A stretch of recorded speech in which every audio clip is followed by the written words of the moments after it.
Bismillahirrahmanirrahim. Assalamualaikum warahmatullahi wabarakatuh. Alhamdulillahirabbil alamin wa bihi nasta'in wa ala umur dunya waddin.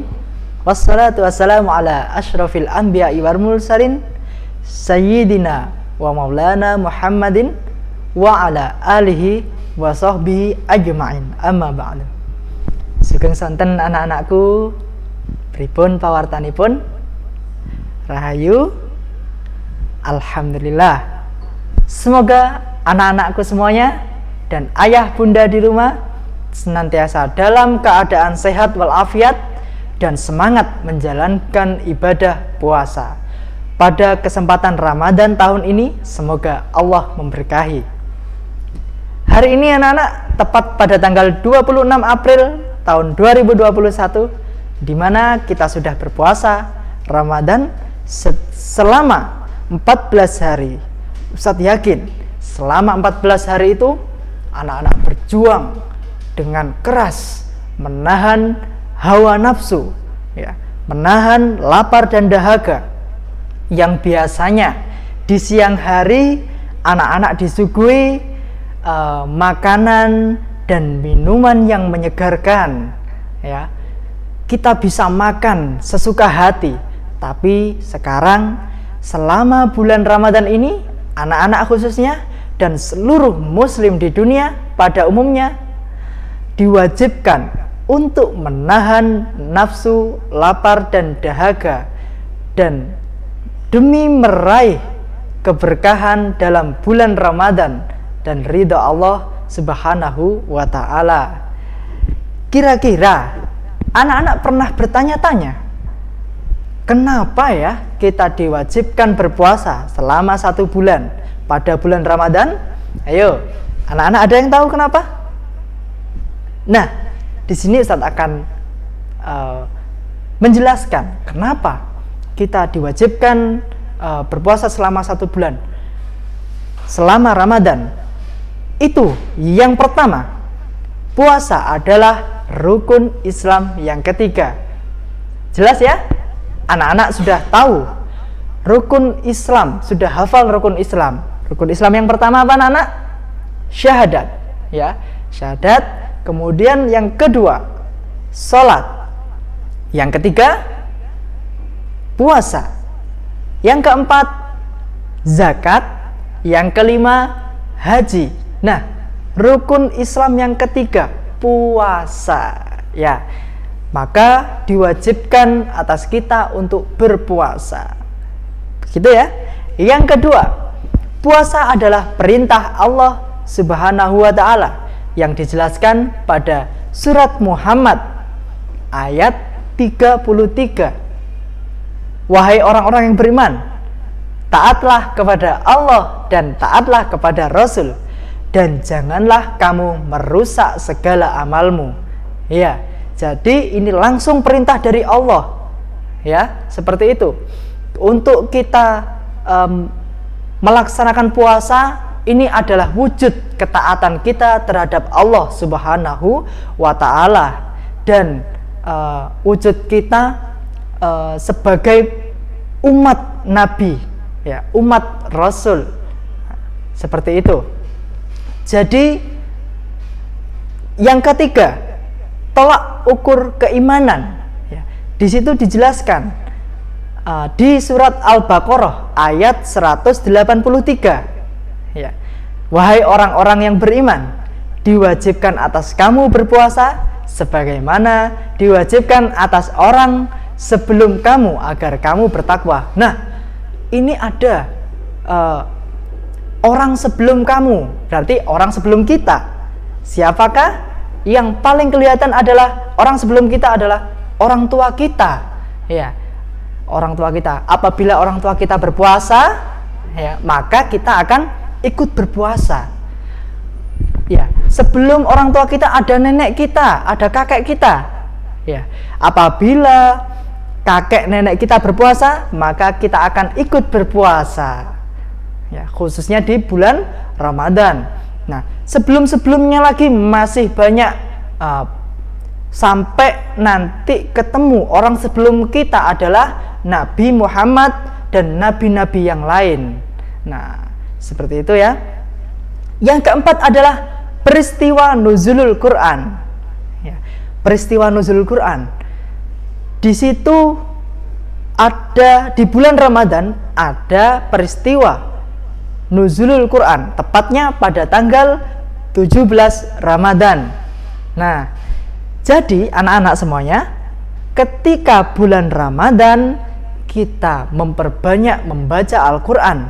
Untuk apa? Untuk mengingat peristiwa nuzulul Quran di bulan Ramadan. Juga untuk meningkatkan amal ibadah kita pada bulan Ramadan. Yang kelima, puasa membuat tubuh menjadi sehat. Ya, kok bisa Ustaz? Kan kita nggak makan, kan kita nggak minum, kok bisa sehat? Nah, di sini nanti Ustaz akan menjelaskan, kok bisa ya? Kenapa ya? Apa sebabnya puasa itu bisa menyehatkan tubuh kita? Ya, anak-anak yang Ustaz cintai, di sisi lain, berpuasa Ramadan adalah wajib, namun banyak pula manfaat dari berpuasa. Bukan hanya puasa Ramadan saja, tapi juga puasa yang lain.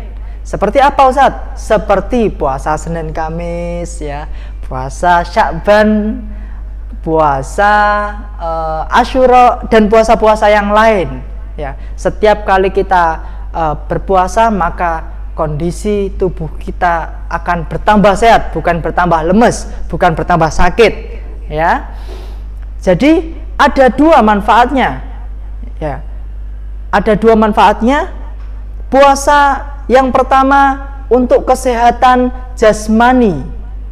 Yang kedua, puasa bermanfaat bagi kesehatan rohani ya.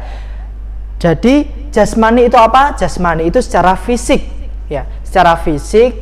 Kemudian kalau kesehatan rohani itu secara akal, pikiran atau hati ya, itu secara kesehatan rohani ya. Nggak mungkin toh, nggak mungkin Allah itu memerintahkan sesuatu kepada hambanya yang tidak bermanfaat ya. Jadi semua pasti manfaat, terkhususnya juga puasa ini membawa manfaat untuk kita semuanya ya. Seperti penggalan hadis, sumu tasihhu ya, berpuasalah maka niscaya kalian akan sehat ya. Sudah ada hadisnya ya. Maksudnya ketika kita berpuasa dengan sungguh-sungguh, dengan keimanan, maka kita akan sehat jasmani dan rohani ya. Kenapa dengan keimanan Ustadz? Karena tadi di ayat yang Ustadz sebutkan tadi ya, wahai orang-orang yang beriman ya, bukan wahai orang-orang yang Islam ya. Jadi untuk orang yang beriman berpuasa itu bisa menyehatkan ya, seperti itu. Jadi manfaat puasa untuk kesehatan jasmani apa saja? Yuk simak ya. Yang pertama, manfaat bagi pencernaan. Kok bisa Ustaz?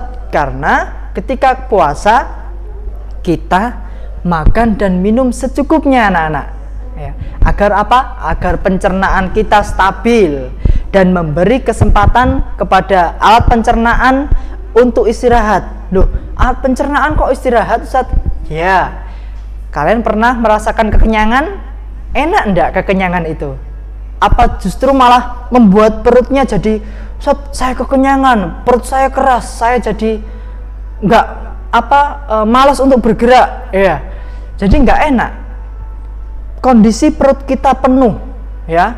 Ibaratkan kalau mesin itu banyak ya, mesin penghancur itu tekanannya keras, banyak yang mau digiling ya. Kalau mesinnya itu kelelahan ya, maka terjadi kerusakan pada mesin. Nah, contohnya seperti itu.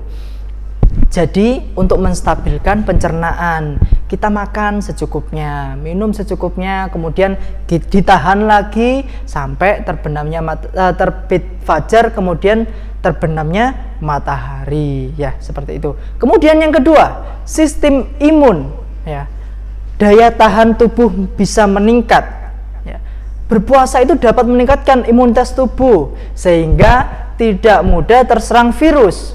Sampai saat ini belum ada ceritanya orang yang berpuasa kemudian dia banyak terserang virus, ya. Kemudian penyakit, karena penyakit yang berasal itu awalnya itu dari makanan, anak-anak.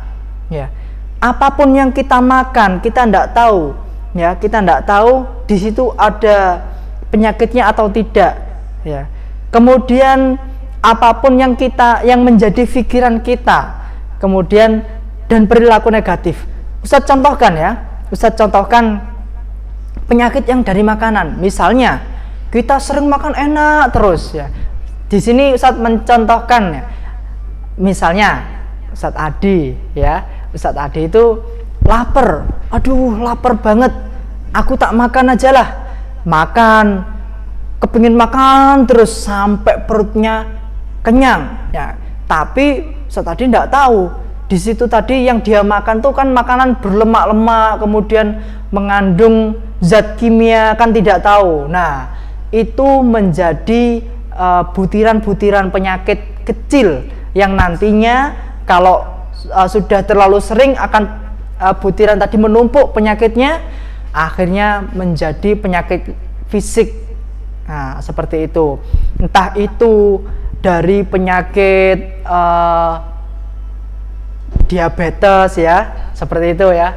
Barangkali anak-anak tahu, tanya ayah bunda, Ustaz, kalau makan kebanyakan itu kira-kira bisa membuat sakit enggak? Nah, gitu, ya. Kemudian yang kedua dari pikiran. Nah, dari pikiran ini Ustaz contohkan lagi. Nah, Ustadz Adi ini misalnya punya teman yang namanya Pak Ijo, ya. Kemudian si Pak Ijo ini nyari gara-gara, ya, menggoda, ya, mengusili Ustadz Adi.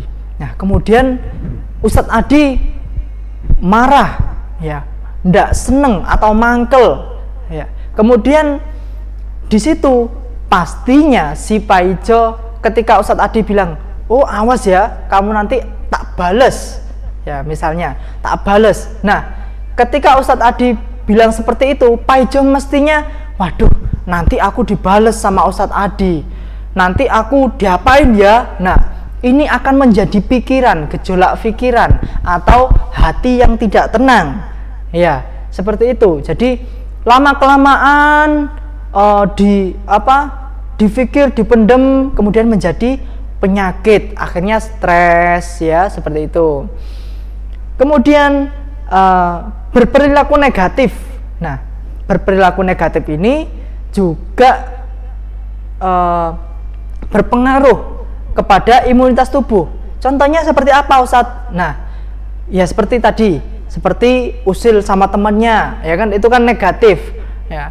Itu nanti akan berpengaruh sama imunitas tubuh, ya. Yang pertama, yang tadi saya sebutkan, stres. Nah, bisa stres, kemudian bisa juga hatinya tidak tenang gara-gara diancam tadi, awas ya, kalau besok ketemu lagi tak bales nanti. Nah, itu menjadi ancaman hati dan ancaman pikiran. Nah, seperti itu. Kemudian yang ketiga, mengurangi kegemukan. Nah, puasa ini manfaatnya juga bisa mengurangi kegemukan. Bagi anak-anak yang gemuk-gemuk atau siapapun yang gemuk-gemuk bisa berdiet melalui puasa, ya. Karena apa? Karena bisa mengurangi lemak-lemak yang ada di dalam tubuh, lemak-lemak jahat. Nah, bahasanya seperti itu. Kemudian anak-anak, ada manfaat puasa untuk kesehatan rohani, ya. Apa saja?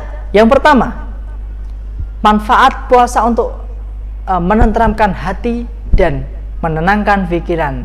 Nah, rohani itu adalah sesuatu yang berhubungan dengan hati dan pikiran. Maka ketika kita berpuasa, kita bisa menenteramkan hati, ya, kemudian menenteramkan pikiran. Loh, kok bisa Ustadz? Kan kita dalam keadaan lapar. Nah, justru ketika kita keadaan lapar, maka kita akan berat melakukan aktivitas yang berlebih, maka kita mesti lemas, dan di situ identik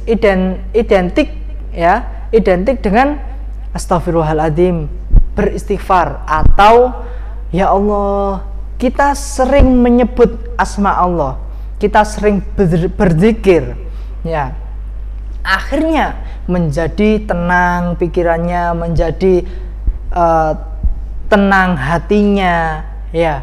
Jadi ketika kita berpuasa itu dapat menenangkan hati dan pikiran. Nah, seperti itu. Yang kedua, meningkatkan keimanan. Loh, kok bisa Ustadz? Kan kita berpuasa itu dalam keadaan lapar, haus, kemudian ya bawaannya pengen makan aja, pengen minum, meningkatkan nafsu makan. Oh tidak, maksudnya seperti ini anak-anak, ya. Tadi kan saya sebutkan, kalau seandainya kita dalam keadaan puasa, kita cenderung berzikir, mengingat, ya Allah, berikanlah kekuatan saya untuk menjalankan puasa. Nah, doa-doa kita bergantung kekuatan kepada Allah, agar Allah memberikan kekuatan kepada kita untuk menjalankan puasa. Nah, itu adalah bentuk iman, bentuk percayanya kita kepada Allah yang mewajibkan kita untuk berpuasa. Bermanfaat kan anak-anak? Ya, jadi anak-anak semuanya, penting bagi kita jika kita ingin menjaga keseimbangan jasmani dan rohani agar tetap sehat, maka cara yang paling baik adalah dengan berpuasa. Syukur alhamdulillah kalau anak-anak puasanya tidak hanya di bulan Ramadan, tapi juga puasa Senin dan Kamis, ataupun puasa-puasa yang lain sesuai dengan anjuran agama Islam. Jika tidak kuat, minimal mengurangi makan dan minum secukupnya. Kalau biasanya sehari makan 4 kali, dikurangi makan 3 kali. Kalau biasanya makan sehari 3 kali, dikurangi jadi sehari 2 kali, ya. Tapi juga mengurangi jajannya. Biasanya anak-anak nggak makan siang. Oh, aku tadi dulu nggak makan siang, tapi jajan, nice, ya, jajannya malah lebih banyak daripada makannya, ya. Itu juga kurang baik atau bisa menyebabkan penyakit-penyakit. Nah, seperti itu. Kemudian ketika kita sudah mengurangi jatah makan atau porsi makan seperti yang dianjurkan Nabi Muhammad SAW, ya, makanlah ketika lapar dan berhenti makan sebelum kenyang. Jadi anak-anak sebisa mungkin tidak makan terlebih dahulu sebelum lapar, ya, bukan kelaparan, ya, tapi ketika lapar, ya. Kemudian berhenti makan sebelum kenyang. Jangan sampai anak-anak makan sampai kekenyangan. Nah, bedanya adalah kenyang dengan kekenyangan, ya. Jadi kalau kekenyangan itu terlalu penuh isi perut kita, ya, itu tidak baik, ya. Kelaparan itu juga tidak baik. Yang baik adalah lapar, ya. Yang baik adalah kenyang, ya. Jadi sebisa mungkin sebelum kenyang itu berhenti makan, agar kita semua bisa menjalankan puasa dari latihan makan ketika lapar, kemudian berhenti makan sebelum kenyang. Jadi seperti itu anak-anak. Mari anak-anak sekalian, puasa Ramadan ini kita jadikan sebagai ajang untuk latihan menyehatkan jasmani dan rohani, agar terhindar dari segala macam penyakit seperti penggalan hadis sumu tasihhu, puasalah maka niscaya kalian akan sehat. Semoga sedikit pembahasan tadi bermanfaat untuk anak-anak dan semua beserta keluarga di rumah. Banyak kekurangan Ustadz, mohon maaf yang sebesar-besarnya. Selamat menunaikan ibadah puasa. Ustadz akhiri, ihdinas siratal mustaqim. Wassalamualaikum warahmatullahi wabarakatuh.